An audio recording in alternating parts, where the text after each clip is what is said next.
naitwa Gloria Vincent na nafanya kazi na shirika la Blue Cross Society of Tanzania, shirika la msalaba wa blue, na tuko hapa jiji la Arusha.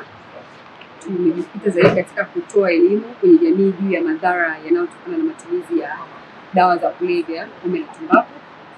Na kipekee tulikuwa na mkutano na waandishi wa habari ambapo ulilenga sana zaidi katika kuendelea kutoa elimu na ni kwa namna gani waandishi wa habari wana nafasi kubwa katika kutoa elimu kwenye jamii yao juu ya madhara ya dawa za kulevya.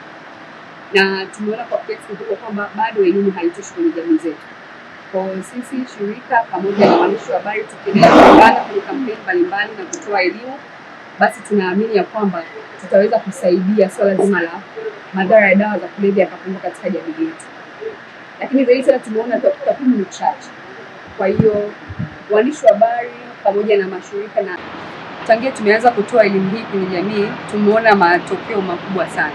Naweza nikasema wako watu ambao walitamani kuanza dawa za kulevya lakini hawakuweza kuanza kwa sababu ya elimu walioipata. Lakini wale watu ambao walikuwa wameshaanza waliweza kubadili mitazamo yao na kuona kwamba wana uwezo wa kufanya maamuzi sahihi wakaishi bila matumizi ya dawa za kulevya. Kwa hiyo tumeona kuna matokeo makubwa sana. Lakini pia bado tunaona kuna tunasema gap kwenye jamii yetu ambalo linaonekana kwenye masuala mazima ya dawa za kulevya, kwa sababu yako mambo mengi ambayo yanasababisha elimu isiwafikie watu. Mitazamo hasi, lakini pia tamaduni ambazo ni hasi kwenye jamii yetu, lakini wakati mwingine rushwa kuwepo unafanya elimu sahihi na taarifa sahihi zisiweze kufanyika kazi. Hivyo mamlaka husika tunatamani sana waweze kulisimamia swala zima la madhara ya dawa za kulevya, pombe na tumbaku kwenye jamii. Asante. Tumepiga hatua kubwa. Mfano mpaka tunapoongea mwaka jana, kwa sababu takwimu za mwaka huu 2027 zinaweza sahihi, lakini mpaka mwaka jana tumeweza kufikia watu 20,000 na zaidi ambao tumeweza kuwapa elimu. Lakini wako watu ambao tumewapa mafunzo, tunasema viongozi wa dini tunawapa mafunzo, lakini pia tumewapa mafunzo viongozi wa kuanzia ngazi ya kata na ngazi ya mitaa. Tumeweza kuwapa elimu ambayo tunaamini elimu hile ikiwafikia wao kama viongozi wanaweza pia kuipeleka kwenye jamii yao. Lakini tumeweza kuwaelimisha vijana ambao tunasema tunatoa hiyo elimu, inasema elimu rika. Tunawapa vijana elimu tukiamini kwamba wao pia wataenda kutoa elimu kwa vijana wenzao. Kwa hiyo tunaweza kusema hiyo ndio hatua ambayo tumeipiga shirika la Blue Cross Society of Tanzania.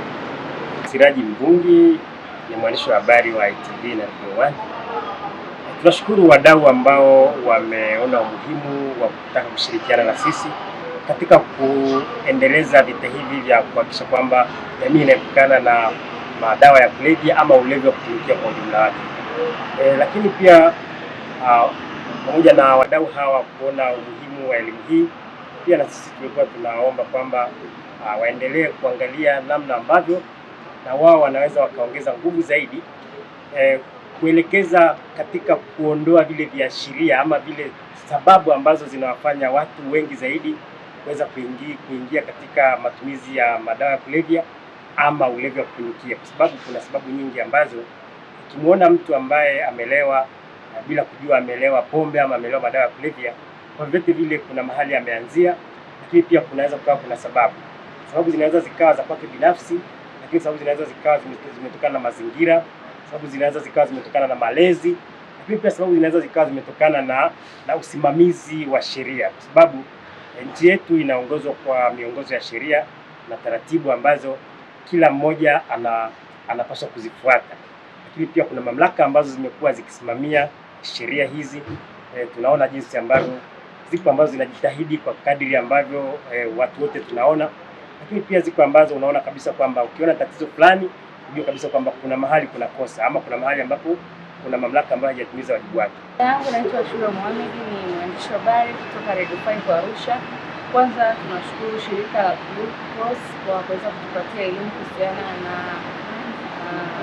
madhara, lakini vilevi na namna ambavyo jamii yetu ilivyo. Yaani naweza kusema kwa lugha nyepesi sana umetuonyesha hali halisi iliyopo kutokana na madhara ya kutumia vilevi na pombe. Lakini katika jamii yetu haswa kwa sisi wanawake tunaona kwamba athari kubwa zaidi zimekuwa zikionekana moja kwa moja. Familia nyingi zimekuwa zikipata athari ya moja kwa moja, kwa maana ya ukatili wa kijinsia umekuwa ukifanywa, na chanzo kikubwa utakuja kugundua kwamba ni pombe. Ulevi kupita kiasi umekuwa kusababisha matukio mengi ya ukatili, yakiwemo kupigwa, ndoa nyingi kuvunjika, lakini pia familia kusambaratika, watoto wa mitaani na vitu vingine kama hivyo. Kwa hiyo kama waandishi wa habari, na si waandishi wa habari pekee, lakini jamii kwa ujumla, kila mmoja ana wajibu wa kuhakikisha kwamba jamii inakuwa salama, watoto wanakuwa salama, wanawake wanakuwa salama, na makundi mengine yanakuwa salama. Kwa namna gani? Kwa kuacha kutumia pombe. Kwa sababu tunaona pia kuna mila na desturi ambazo ni za zamani, zimepitwa na wakati, zimekuwa zikiathiri kwa kiasi kikubwa sana jamii yetu hii, na kuna dhana pia potofu kwa watu ambao siotumia pombe kuonekana kama washamba, hawajielewi na vitu vingine kama hivyo. Kwa hiyo tuna jukumu kubwa la kuendelea kuelimisha jamii, kuacha kuamini katika mila na desturi potofu, lakini vile vile kuhakikisha kwamba matumizi ya pombe ikiwezekana yanaachwa, ili basi familia ziwe salama na kuweza kuepukana na watoto wa mitaani.